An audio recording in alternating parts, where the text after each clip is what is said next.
Hey, welcome to the Challenge of Therapy podcast. I'm Dr. Chris Schneider. I'm Dr. Liz Irwin. And this is our third podcast of the series. Yes. And the title of this one is Being a Therapist in the Age of Trump. Yes, right after the rage one. Right. Works out well, right? And so, when I think about why we're doing this podcast, it's interesting timing, but I think the reason we're doing this is because, ironically, doing therapy is a really lonely business. It is. Right? It so is. And, we tend to get siloed, and you and I have the privilege of being in an outpatient practice that treatment teams once a week. Right. Is a really supportive environment, right? Right. But most therapists don't have that environment, and even for those of us who do, we're all in our own private offices with our clients. And, this has thrown a lot of people for a loop. Yeah. Right? Yeah. And so my hope in this is we sort of talk about what it's like to have to navigate around this, what it's like to have to navigate it from a place of empowerment and self-regulation for both us and our clients. And, in that vein, and sort of how we're making meaning of it. Yeah. Right? Yeah, brilliant. And so to start off with, the timing is interesting, right? Because we're sort of over the scorch the earth shock effect of the election. Right. But he hasn't taken office yet. Right. So we're in this in between. Right. And I'm curious for you, what's been your process of meaning making in this? Well, I think that at the beginning I did have that shock, right? That scorch the earth feel. Yeah. I think. And I'm glad that we didn't record right after that. Right. Because I think that it's changed and developed. My response has changed and developed since that moment. And I think what I've kind of gotten to was that in seeing clients through that process and seeing my clients kind of go through that fury and rage or just feeling terror and helplessness feeling, I've also seen many of them come to a place of, okay, this is reality. How do we navigate it? Yeah, I'm laughing because I'm thinking if we would have done probably the most helpful podcast a week after the election would have just been you and I looking at each other going, what the fuck? And you going, what the fuck? And me going, what the fuck? And all the therapists listening would be like, that's how I feel right now. That. Can we still record that? Because that just sounds fun. But yeah, that would have been the thing. In fact, I had a session with a client, right? Where I walked in and I fully anticipated that they were going to be just devastated by the results. They're very much a person that is in a couple of demographics I think feels under threat under the Trump presidency. And I wanted to be nothing but present for just basically them to have that what the fuck moment without judgment, without any expectations, just create a space where they could have that. And I walked in and they very graciously smiled a hello therapist smile, right? And I sat down in my chair and I looked at them and I said, what the fuck? Right. And then I very quickly had this awareness because they kind of looked at me and started laughing. And I was like, oh, you're jump the gun there. You start. Right. Yeah. And luckily that felt accurate to them, right? Mm-hmm. They felt validated and they, I think, even were grateful that I knew what to expect when I saw them that day. But it was a moment for me where I realized the vitalness of me being able to regulate my emotions so that I could be there to just create space for the client's emotions and then help guide them accordingly. Well, because I think about, it makes so much sense because so much of the trauma work we do is about past trauma. Yeah. Right? Right. And this is much more like COVID, right? It's much more like we're all going through this together. Yeah. And so we're having to self-regulate in the process of it. Right. I'm thinking at the beginning of COVID, we're all online and my clients were like, I'm scared. And what I'm thinking is like, right, I'm wiping down my groceries too. Right. Yeah. But this isn't this isn't a friend conversation. My job is to stay self-regulated and to stay in an empowered place to help them be in an empowered place. Right. Right? Yes. And when I think about this, I think about, in the Buddhist tradition, there is this metaphor of being on the highway. Okay. And in the Buddhist tradition, what the highway represents is the present moment.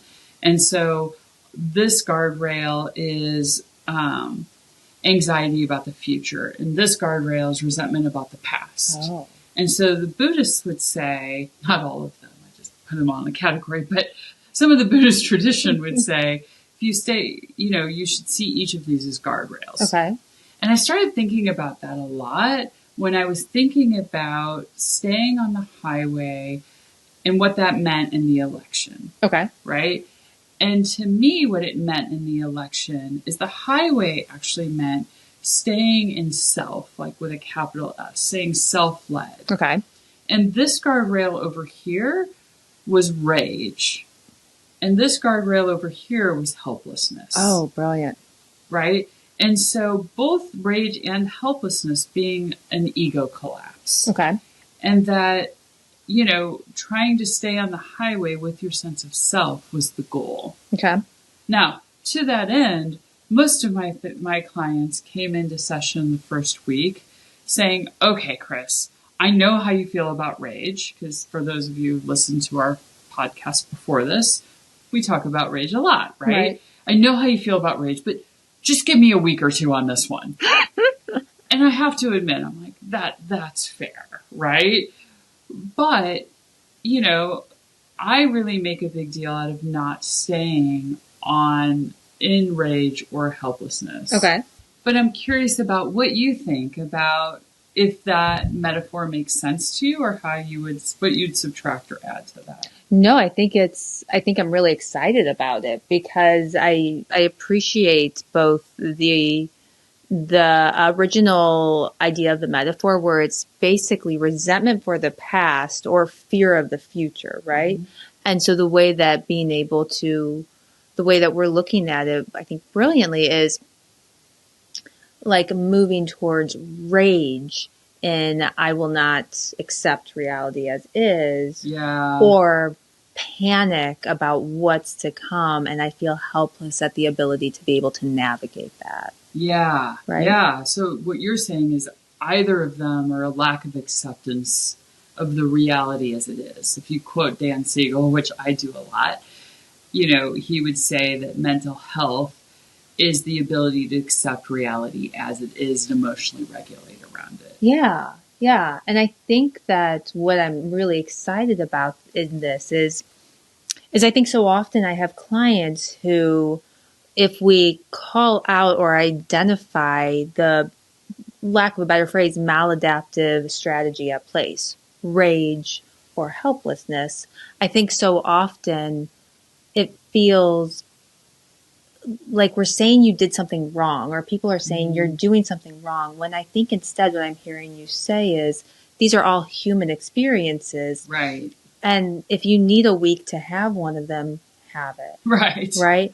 But it's my job, because I think you're a powerful person and I want you to be able to actually feel empowered and be able to enjoy this moment, and maybe not even enjoy, but maybe accept and live in real time. Well, and find your power to do whatever you can in the world, right? Yeah. What I kept telling my clients is this is not the time to be sick. It's the time to be strong. Because if anything is going to change, if we're going to advocate for either, ourselves or the people who are also being impacted by this, ego collapsing in either way isn't going to work. Yeah, because it takes away your power. Right. Okay. Right. Yeah. And I think about how important feeling powerful is for therapists right now. Right. That if we get off in either direction, we're really going to struggle to invite our clients back to the highway. Parallel process, right? And I think about, just to like exemplify some of this. So, the way I found out who won the election. Yeah. First thing in the morning, I get a text from a client saying, I'm going on a hunger strike. You're like, I know the results of the election. Right? I'm like, well, that's pretty clear now. Don't even need to turn on CNN. And I'm not saying the rage isn't justified. I'm not saying the fear isn't justified. I'm not saying the impulse to do something isn't justified. Right. But this client, who also happens to be in recovery from an eating disorder, her going on a hunger strike is going to hurt her and not help anybody else. It makes her impotent. It makes her impotent, like rage does. Right. Right? On the other hand, on the other side of the highway, I had a client who, even before the election, was saying, like, I already know who's going to win. Okay. And I can't make myself go vote because I can't live in a world where I voted and Trump still won. And again, the disempowerment of the helplessness of that. Okay. Right? And helplessness is not going to be the thing that we need to create the social change that I believe that we need. Well, I think that's such a brilliant example, if it's okay that I say this. Like, you can tell me I'm brilliant anytime you want. I'll remember that. But I think it's a great example because I think that it's the distinction between being in control of my own behavior, being able to feel empowered and choose how I act, versus having the ability to control the outcome. Right. I can self-regulate regardless of the outcome. Yeah. And as therapists, man, have we gotten a crash course in that recently. Right. Yeah. Of like having to, so I don't know what the time frame was between when you found out and your first client. Mine was a couple hours, right? And so, being able to get on the highway so that, finding my sense of empowerment, finding my sense of self, finding the self-regulation that I need. Now, I'm not saying I didn't scream, perhaps call you on the way to sessions and maybe on the way home too. Right. But in session, I think I hold the role of therapist is so sacred. Right. And I think part of the reason I hold it sacred is because I do think there's a higher responsibility for the therapist to maintain the space so that the client can be wherever they need to be. Right. But in order to do that, I need to get on the highway. Yeah, because it's not just that you're creating the space for the client to have their range of emotions and accurately reflect where they are on the highway, off by the ramp. You have to be centered to be able to do that. Yes. You're also modeling in the moment. Right. Yeah. And that doesn't mean we don't ever step off track. Right. Yes. I mean, but knowing, apologizing, having the self-awareness of we did and how to get back on. Yeah. And I think that the thing that I think is such a couple things that are so great to speak to here is the distinction between you having 99% of the time the responsibility to be self-regulated. And of course, taking that, honoring that, and really prioritizing that, especially in these times when things feel I'm going through the same thing that my client's going through in the moment. Right. And so it's my job to create space for them and even model in this parallel process how to find self-regulation and self-agency. Yeah. Versus when we step off the road, I've accidentally projected my feelings on somebody and I'm going to step back up, say, hey, I think that was a mistake. Let me acknowledge that. Yes. And let's try again. Right. Right? Yeah. That rupture can actually create an opportunity for, once again, a modeling. For sure. Right? Did you get it perfect every time? Oh.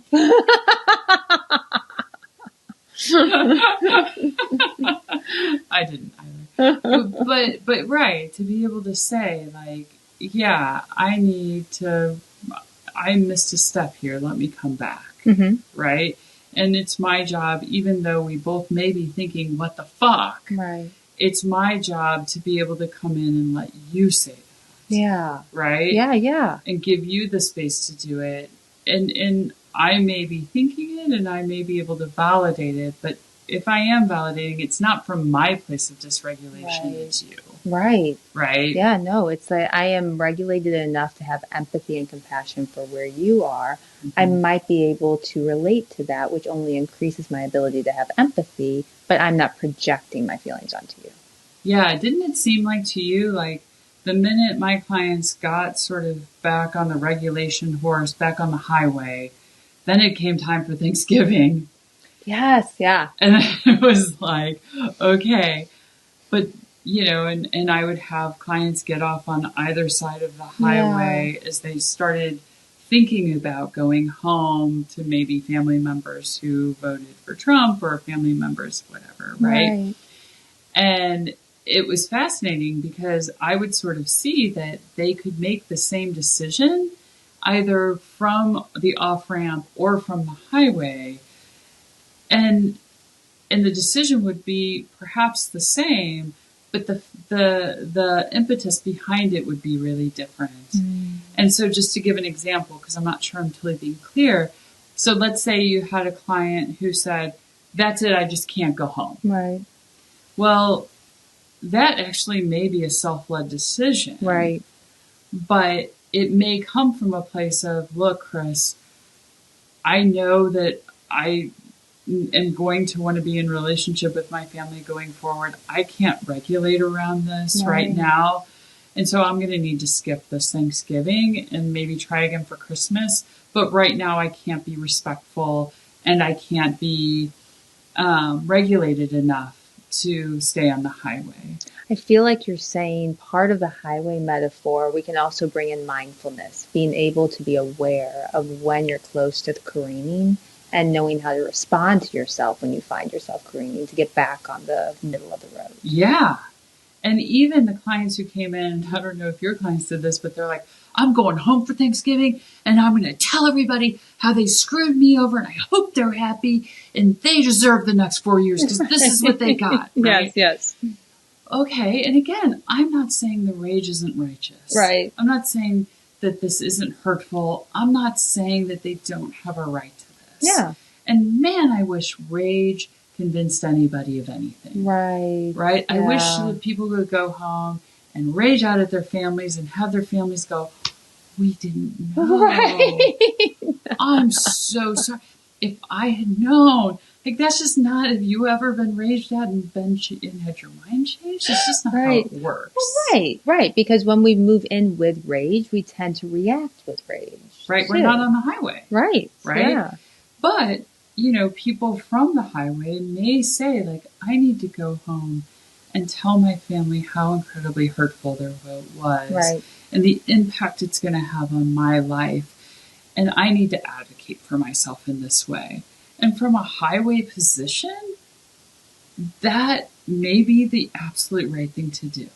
I feel like what you're saying is that by making sure we show up for our clients, by staying in, between the guardrails, right? Mm-hmm. We're not only allowing them to come in with whatever emotion and we're helping them get back on their highway, but then they're able to bring that to their family.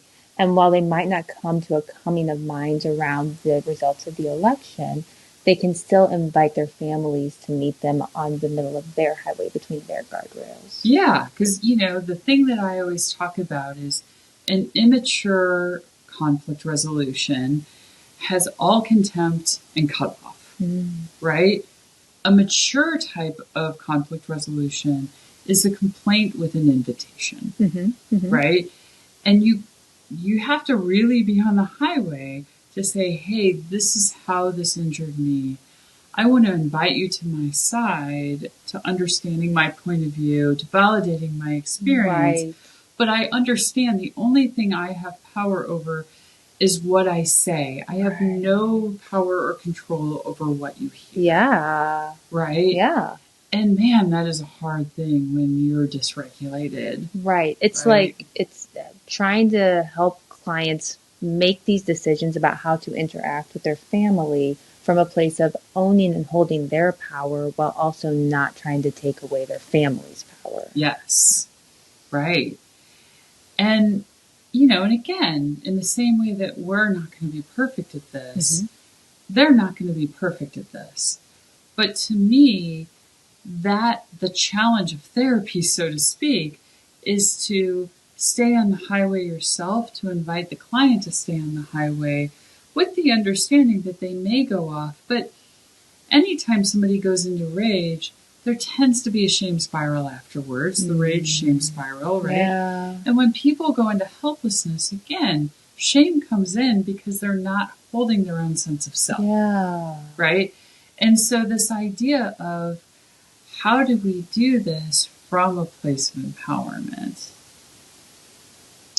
Yeah, like it's almost like I think that when you kind of get this rage thing, like we talked about with the last podcast, and you just go and scream and you yell and you do whatever behavior, it's so much more disconnecting, right? And the disconnection and the isolation only breeds greater contempt and greater rage and greater helplessness. Yeah, and this idea of when people rage, it's usually because they want people to feel the hurt feelings underneath. Right. But, you can't slap somebody and have them say, oh, did I hurt you? Right. That's not what the human condition does. Right. Right? And so, trying to help our clients, inviting them into a place where they have the best shot of being heard. Yeah.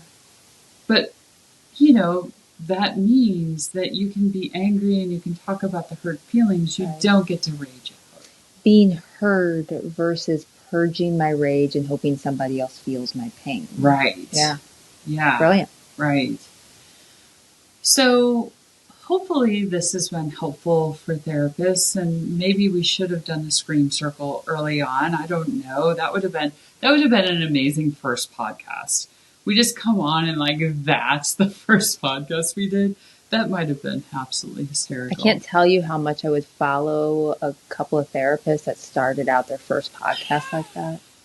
I mean, maybe January 20th. We'll think about it. I don't know. We'll see. But final thoughts on this podcast as we wrap up. I feel like what this podcast is kind of bringing me to is we're talking about the necessity of constantly supporting ourselves and other therapists and being able to regulate, not because you're failing if you're struggling, but more because your job is so vital and important to the well-being of others that when we allow ourselves to say, it's okay that you struggle, but then develop the ability to go into sessions so you can be there and so that you can teach people how to self-regulate. And then they can go into their lives and their relationships where there's feelings of rage and anger and distress, and they can practice that. So you have a domino effect in the world. Yeah. Yeah. And to quote Paula Poundstone, which I tend to, her argument was always, if your friend has a big party the night before and you show up the next morning and the house is trash, and you and your friend are never going to get it all cleaned, which I think is a good representation of our society. Right. The best thing you can do is go find a corner and start cleaning and just hope other people show up and pick a corner. Yeah. And when you were talking about the domino effect, I think that's the change we can make in the world right now at this time is go find our own corner, show up on the highway, and invite our clients to do the same. Yes. Making meaning of the situation means that we have power. And if we can't, by accepting what is and then being able to work from that place, we could have domino effects. Right. I love that. And then take over the world, which is always how I end everything. Right. Let's take over. Right. So, comment, and share. It's been great hanging out with you guys. Thanks. Thanks.